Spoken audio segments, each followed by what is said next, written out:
नमस्कार विद्यार्थियों। हम कर रहे हैं प्राचीन भारत में शिक्षा यानी कि हायर एजुकेशन के अंतर्गत जो हमारा एक टॉपिक है जिसका नाम है भारत में प्राचीन काल से लेकर के आधुनिक काल तक की शिक्षा व्यवस्था कैसी थी। इसमें हमने जो है 2 क्लासें देख ली हुई है।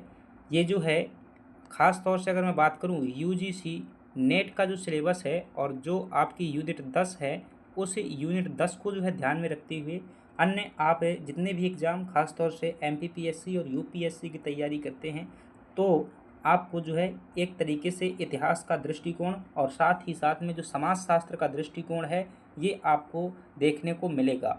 और ख़ास तौर से अगर कोई टीचिंग फील्ड के एग्ज़ाम की तैयारी करते हैं तो उसमें भी जो आपको ये हेल्पफुल होने वाला है। चलिएगा, जीरो से हीरो तक चीज़ों को समझने के लिए आपको जो है लगभग सभी आयाम क्या होने चाहिए, कवर होने चाहिए।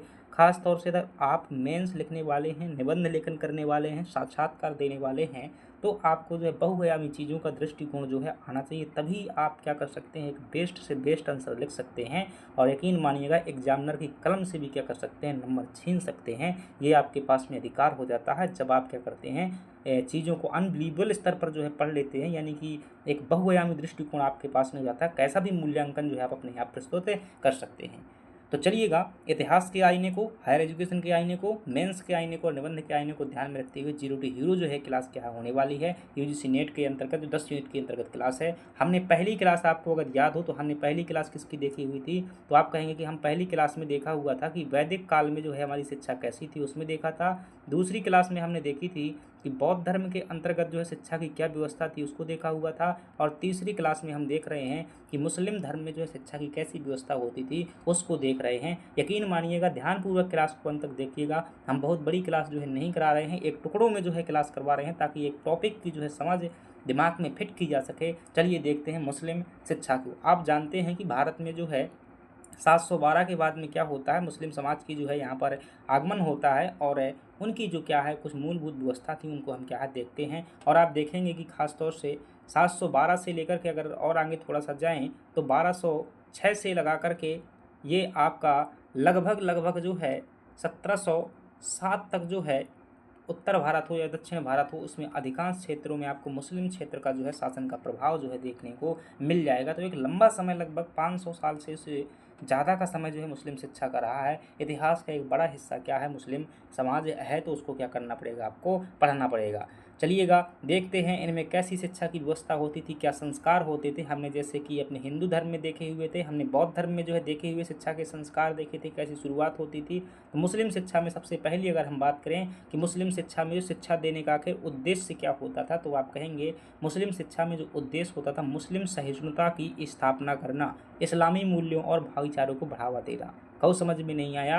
आप जानते हैं कि जो मुस्लिम समाज है उसमें भी क्या मिलती हैं, आपको अलग अलग प्रकार की कैटेगरी देखने को मिलती हैं। शिया मत को मानने वाले भी लोग मिल जाएंगे, आपको सुन्नी मत को मानने वाले लोग हो जाएंगे। पठान जो है उसमें एक क्या बड़ी जाति होती है, सैयद जो है एक बड़ी जाति होती है। और पसमानदा वगैरह जो मुस्लिम होते हैं ये क्या होते हैं, थोड़ा सा जो है यूँ मान सकते हैं जैसे हिंदू धर्म में निम्न समुदाय के लोग हैं उनके जैसे जो है होते हैं। तो इनकी भी अलग अलग क्या होती है, कैटेगरी होती है। तो उन सभी कैटेगरी में जो मुस्लिम है उनमें क्या हो सके, भाईचारे का विकास हो सके, उसके लिए जो है शिक्षा की आवश्यकता होती है। यानी कि मुस्लिम समाज के अंतर्गत सहिष्णुता की क्या की जा सके, स्थापना किया जा सके, इसके लिए जो है ये क्या थी, शिक्षा जो है शुरू की गई थी। तो एक मुस्लिम शिक्षा का ये उद्देश्य है। दूसरा उद्देश्य था क्या करना, ज्ञान का प्रसार करना, ज्ञान और शिक्षा को जो क्या करना, फैलाना भी क्या है मुस्लिम शिक्षा का उद्देश्य है। तीसरा उद्देश्य था धर्म संस्कृति का प्रचार प्रसार करना, इस्लामी धर्म और संस्कृति को क्या करना, बढ़ावा देना भी क्या था, एक मुस्लिम शिक्षा का उद्देश्य था।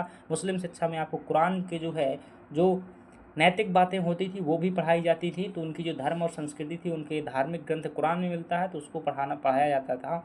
तो उनकी धर्म और संस्कृति का भी क्या होता था, प्रचार होता था। साथ ही साथ में नैतिक और चारित्रिक विकास करना, ये भी क्या होता था, मुस्लिम शिक्षा का जो है उद्देश्य होता था। विद्यार्थियों में अच्छे नैतिक मूल्यों और चरित्र का क्या करना, विकास करना, ये भी इनका उद्देश्य होता था। सांसारिक ऐश्वर्य की प्राप्ति करना, ध्यान रखना, सांसारिक ऐश्वर्य की प्राप्ति करना जो है वैदिक शिक्षा में ऐसा नहीं था। वैदिक शिक्षा में जो है क्या करना, मोक्ष प्राप्त करना, बौद्ध शिक्षा में देखेंगे निर्वाण प्राप्त करना, ऐसे उद्देश्य होते थे। लेकिन मुस्लिम शिक्षा में क्या मिलता है, सांसारिक ऐश्वर्य प्राप्त करना, कि दुनियावी ज्ञान और सफलता प्राप्त करना, यानी कि बड़ी बड़ी भौतिकता की जो बातें होती हैं वो कहाँ मिलती हैं। ऐश्वर्य प्राप्त करना ये मुस्लिम शिक्षा का एक उद्देश्य था, ध्यान रखिएगा। प्रश्न जो है आपसे खूब पूछे जाते हैं प्राचीन काल की शिक्षा से, बहुत ही व्यवस्थित तरीके से पढ़ेंगे, थोड़ा सा टाइम जरूर लेंगे, लेकिन आप यकीन मानिए देखेंगे तो आपको जो है समझ में भी आएगा। तो ये क्या हो जाएंगे, मुस्लिम शिक्षा के उद्देश्य हो जाएंगे। अब इसमें जो है यहाँ से प्रश्न बन जाता है खासतौर से कि मुस्लिम शिक्षा का निम्नलिखित में से कौन सा उद्देश्य नहीं था या कौन से उद्देश्य थे, कोडिंग डिकोडिंग में प्रश्न बन जाते हैं। अब देखिएगा आगे हम बात करते हैं मुस्लिम शिक्षा के अंतर्गत आगे देखेंगे तो आप कहेंगे कि इनकी शिक्षा व्यवस्था कैसी होती थी, जो मुस्लिम समाज में होती थी वो शिक्षा की व्यवस्था कैसी होती थी। तो यहाँ पर जो है शिक्षा की द्विस्तरीय संरचना होती थी। पहले स्तर में क्या हुआ करते थे, मकतब होते थे, दूसरे में जो क्या होते थे, मदरसा होते थे। मकतब जो है उन्हें कहा जाता था जो छोटी स्कूलिंग होती थी, यानी कक्षा 1 से लगाकर 6 तक की जो पढ़ाई का लगभग एक जो है अंदाज मान सकते हैं कि इसके आसपास की शिक्षा होती थी उसे क्या कहते थे, मकतब की शिक्षा कहा जाता था। यहाँ बच्चों को जो है बुनियादी जो है बातें सिखाई जाती थी, कासे कबूतर से लेकर ज्ञा से ज्ञानी तक, कुछ नंबर सिखाए जाते थे, कुछ जो काउंटिंग वगैरह चीज़ें सिखाई जाती थी। तो जो मुस्लिम समाज में ध्यान रखना मकतब किससे संबंधित होते थे, तो ये ध्यान रखना प्राथमिक शिक्षा से संबंधित होते थे। और ये ज़्यादातर क्या होते थे, जो मकतब होते थे यह किनसे जुड़े होते थे कि जो भी मस्जिदें होती थी, क्या होती थी, जो भी मस्जिदें होती थी उन मस्जिदों से क्या होते थे, जुड़े होते थे। और मस्जिदों का जो प्रमुख होता था जिसका नाम था क्या, मौलवी होता था। मौलवी जिसे क्या कहा जाता है, उस्ताद भी कहा जाता है, उस्ताद भी कह देते हैं। वो मौलवी क्या करता था, इन जो है यहाँ पर लोगों को जो है, जो छोटे बच्चे होते थे उन्हें इस्लाम की आयतें जो है पढ़ाने, कुरान की आयतें पढ़ाने का जो है क्या करता था, कार्य करता था। दूसरी बात करते हैं, दूसरा जो स्तर होता था मुस्लिम समाज में शिक्षा का उसे कहते हैं मदरसा। और मदरसा जो क्या होता था, ये उच्च शिक्षा के लिए जो है विख्यात था, यानी कि जो हायर एजुकेशन होता था 11वीं 12वीं या फिर ग्रेजुएट लेवल की जब बातें होती थी तो वो कहाँ पर दी जाती थी, मदरसों में जो है उच्च लेवल की शिक्षा देखने को मिलती है। यहाँ जो है उच्च स्तर की शिक्षा और विशेष विषयों का जो है अध्ययन कराया जाता था। ठीक है, तो ये क्या हो जाएंगे शिक्षा के जो है मुस्लिम समाज में आपने क्या देखा, पहला पॉइंट देखा कि मुस्लिम समाज में जो है शिक्षा के उद्देश्य क्या होते थे। और दूसरा पॉइंट आपने देखा कि इनके जो है 2 स्तर कौन कौन से होते थे, तो आप कहेंगे प्राथमिक स्तर और एक कहेंगे उच्च स्तर। प्राथमिक स्तर को जो है उस समय पर क्या कहते थे, मकतब कहते थे। और जो उच्च स्तर होता था वहाँ पर क्या होता था कि इसे जो है मदरसा कहा जाता था। अगली बात कर लेते हैं, और अगली बात है आपसे अगर पूछा जाए शिक्षा का जो प्रारंभ कहाँ से होता था, शिक्षा का प्रारंभ जो है कैसे होता था मुस्लिम समाज में। जैसे हिंदू समाज में आपने देखा था वैदिक धर्म में खास तौर से तो उपनयन संस्कार होता था, बौद्ध धर्म में आपने देखा था तो प्रवज्जा संस्कार होता था। और मुस्लिम समाज में देखेंगे तो यहाँ पर कौन संस्कार होता है, तो बिस्मिल्लाह संस्कार होता है। कौन संस्कार होता है, बिस्मिल्लाह सानी संस्कार जो है होता था। और यह संस्कार करने के लिए कम से कम कितनी उम्र होना चाहिए, शिक्षा शुरू करने की आदर्श उम्र जो है 4 वर्ष 4 माह और 4 दिन मानी जाती थी। किसमें, मुस्लिम समाज में। अगर इतना कोई बच्चा हो चुका है तो उसका बिस्मिल्लाह संस्कार करवा दिया जाता था और वो पढ़ने के लिए तैयार होता था।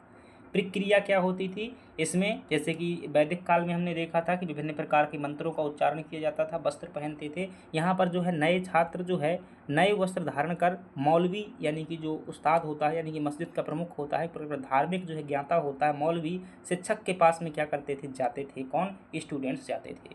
बिस्मिल्लाह का महत्व, उस्ताद जो है शिक्षक क्या करता था, उस्ताद जिसे शिक्षक भी कह देते हैं, मौलवी भी कहा जाता है, वही बात है, चाहे मौलवी कहें, शिक्षक कहें, उस्ताद कहें। तो उस्ताद जो है शागिर्द, शागिर्द का मतलब क्या होता था, स्टूडेंट या शिष्य कह सकते हैं, छात्र कह सकते हैं। उस्ताद जो है शागिर्द को कुरान की कुछ आयतें दोहराने के लिए कहते थे। यदि छात्र क्या कर लेता था, उनका उच्चारण कर लेता था तो ठीक है, अगर नहीं कर पाता था तो केवल बिस्मिल्लाह कहना ही पर्याप्त माना जाता था, जिसका अर्थ होता है अल्लाह के नाम पर।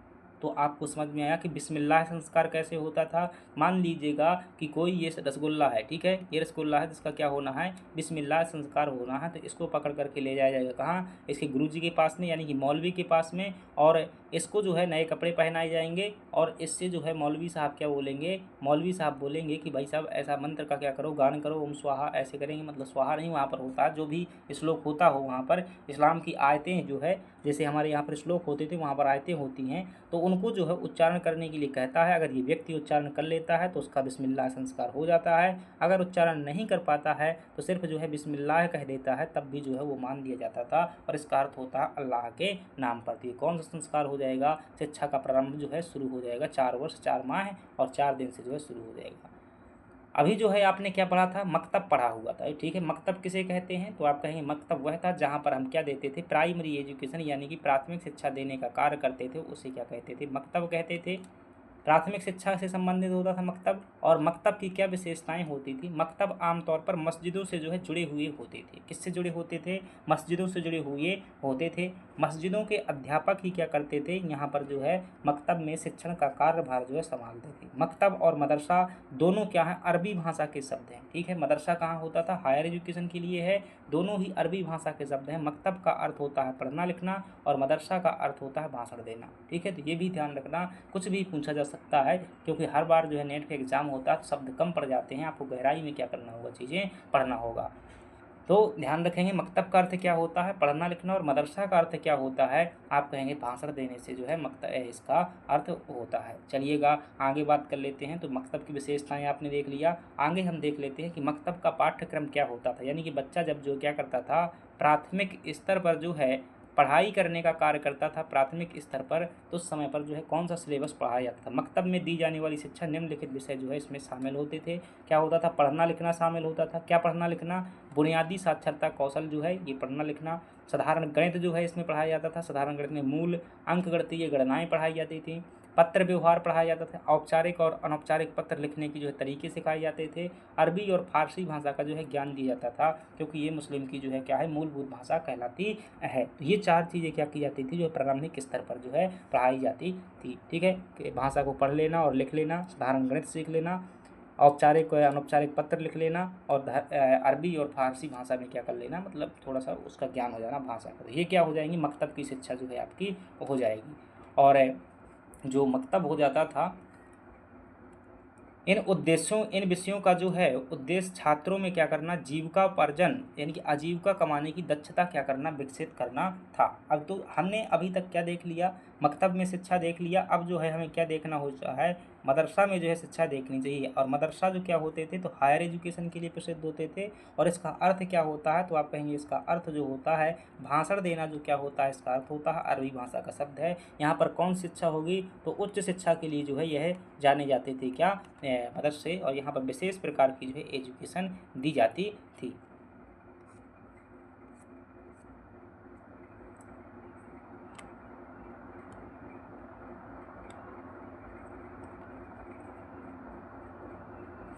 चलिएगा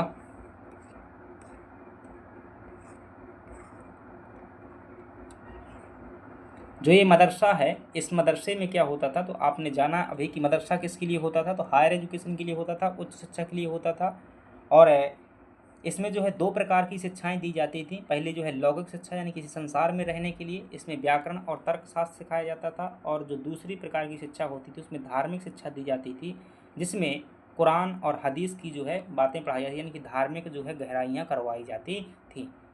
बिस्मिल्लाह संस्कार तो आपने क्या है देख लिया है कि बिस्मिल्लाह संस्कार क्या होता है। तो 4 वर्ष 4 माह 4 दिन में होता था। मौलवी के सामने जो है कुरान की आयतें दोहराई जाती थी, यह केवल बिस्मिल्लाह कह दिया जाता था, ये बिस्मिल्लाह संस्कार हो जाता था। अब देखिएगा जो प्रमुख मदरसे हैं, यानी कि इनके शिक्षा के केंद्र कौन होते हैं? इसमें केंद्र नहीं लिखे हुए हैं, तो आप लिख लीजिएगा कि जो है शिक्षा के केंद्र कौन कौन से होते थे मुस्लिम समाज में, मतलब जहाँ जहाँ पर शिक्षा के लिए फेमस केंद्र थे। तो एक जो है लखनऊ का मदरसा क्या है? काफ़ी फेमस रहा है, ठीक है, लखनऊ में हो जाएगा। इसके अलावा जो है जौनपुर जो है काफ़ी फेमस रहा है मदरसों के लिए, तो लखनऊ हो जाएगा, जौनपुर हो जाएगा। दिल्ली में जो है फिरोज शाह कोटला, यहाँ पर फिरोज शाह की जो है माया पत्नी ने जो है यहाँ पर क्या बनवाया हुआ था? मदरसा बनवाया हुआ था। इसके अलावा ढाका भी जो है क्या है? फेमस रहा है, लेकिन ढाका वर्तमान में हमारे यहाँ पर नहीं है। तो ये क्या कर सकते हैं? 3 क्षेत्र ध्यान रख सकते हैं, ये काफ़ी जो है फेमस थे। ये यहाँ पर जो है जौनपुर में ही क्या है? शेर शाह सूरी जो है मदरसे से क्या किया हुआ था? एजुकेशन जो है प्राप्त किया हुआ था। तो ये क्या थे? मुस्लिम शिक्षा के प्रमुख केंद्र हुआ करते थे। इसके अलावा फतेहपुर सीकरी भी कह सकते हैं, जहाँ पर जो है अकबर ने अपनी राजधानी बनाई थी, तो सीकरी में भी क्या था? इसका जो है केंद्र हुआ करता था। तो ये 4 केंद्र ध्यान रखना मुस्लिम शिक्षा के लिए जो है जाने जाते थे। अब मुस्लिम शिक्षा में जिस प्रकार से वेदों में क्या होता था कि जो कोई एक वेद पढ़ लेता था तो उसे क्या कहते थे? दूसरा वेद पढ़ लेता था तो वसु कहा जाता था। 3 वेद पढ़ लेता था उसे रुद्र कहते थे। 4 वेद पढ़ लेता था तो आदित्य कहा जाता था। इसी प्रकार से यहाँ पर भी जो कुछ टाइटल दिए जाते थे एजुकेशन करने के बाद में, अगर कोई धार्मिक साहित्य में विद्वता हासिल की हुई है तो उसे क्या कहा जाता था? आमिल कहा जाता था। अगर साहित्य में आप क्या है? एक्सपर्ट हैं तो उसे कामिल कहा जाता था। अगर आप जो है तर्क और दर्शन शास्त्र में विशेषज्ञ हैं तो उसे क्या कहते थे? फाजिल कहते थे। अगर आप गणित के जानकार हैं तो उसे क्या कहा जाता था? रियाजी कहा जाता था। तो ये मुस्लिम धर्म में जो है शिक्षा से संबंधित कुछ जो है टाइटल हुआ करते थे। अब और बात कर लीजिएगा कि इनका माध्यम क्या होता था। जो मुस्लिम शिक्षा दी जाती थी वो समानता किस में होती थी, अरबी और फारसी भाषा में जो है मुस्लिम शिक्षा हुआ करती थी, इस बात को ध्यान रखना है। जो शिक्षण विधि होती थी, कौन से तरीके अपनाए जाते थे, वही तरीके थे, मौखिक तरीका, व्याख्यान तरीका, तर्क और अभ्यास वाला तरीका। प्रमुख केंद्र कौन कौन से होते थे, दिल्ली, आगरा, लखनऊ, फिरोजाबाद, सीकरी जो है ये क्या होते थे, मुस्लिम शिक्षा के प्रमुख केंद्र हुआ करते थे। नारी शिक्षा की बात करें, मुस्लिम समाज में क्या नारी शिक्षा थी, तो आप कहेंगे पर्दा प्रथा जो है यहाँ पर विद्यमान थी, इसके कारण नारी शिक्षा का विकास जो है बहुत कम हुआ था, न्यून हुआ था। तो ये फ्रेंड्स हमने क्या देखी, मुस्लिम शिक्षा के बारे में देखी। और जो है आपने देखा कि मुस्लिम शिक्षा में 5-6 बातें खास तौर से हमने देखी हुई है कि इनके केंद्र देखे हुए हैं, शिक्षण की विधियाँ देखी हुई है, माध्यम देखा हुआ है, नारी शिक्षा के बारे में देखा है, इनकी प्रमुख उपाधियाँ, बिस्मिल्लाह संस्कार, मेंस में 2 नंबर में हो सकता है बिस्मिल्लाह संस्कार, मकतब और मदरसा 2 नंबर में हो जाते हैं, और शिक्षा के 2 स्तर देखे हुए, इनके जो है उद्देश्य देखे हुए। तो ये हमने क्या किया, क्लासें पूरी की। तो अभी आपने देखा कि हम जो है 3 क्या कर चुके हैं, बातें पूरी कर चुके हैं, यानी कि वैदिक काल में हमने क्या देख ली हुई है, शिक्षा जो है पूरी कर ली है। बौद्ध धर्म में जो है शिक्षा की क्या व्यवस्था थी उसको भी हमने क्या देख लिया है, और मुस्लिम धर्म में जो है शिक्षा की क्या विशेषता थी उसको भी क्या कर लिया है, हमने जो है देख लिया हुआ है। तो तीनों के बारे में हमने देख लिया है। अब हम क्या करेंगे, प्राचीन भारत के जो है यूनिवर्सिटी देखने का प्रयास करेंगे, जहाँ से प्रश्न क्या है सीधा बनता है। क्या देखेंगे हम, प्राचीन भारत की जो है यूनिवर्सिटी जो है देखने का क्या करेंगे, काम करेंगे। तो इनको क्या है बहुत अच्छे से पढ़ेंगे, बहुत सारी यूनिवर्सिटी पढ़ेंगे। आप इतिहास में शायद इतनी गहराई में कभी नहीं पढ़े होंगे कितने विश्वविद्यालय थे, और उनको जो है बहुत अच्छे तरीके से आप सॉल्व भी कर पाएंगे। चलिएगा, पसंद आया हो तो लाइक सब्सक्राइब कीजिएगा। अगर इसका जो PDF चाहते हैं आप नोट्स बनाने के लिए, तो टेलीग्राम चैनल में जुड़ जाइएगा, वहाँ से आपको PDF भेज दिया जाएगा। Thank you very much.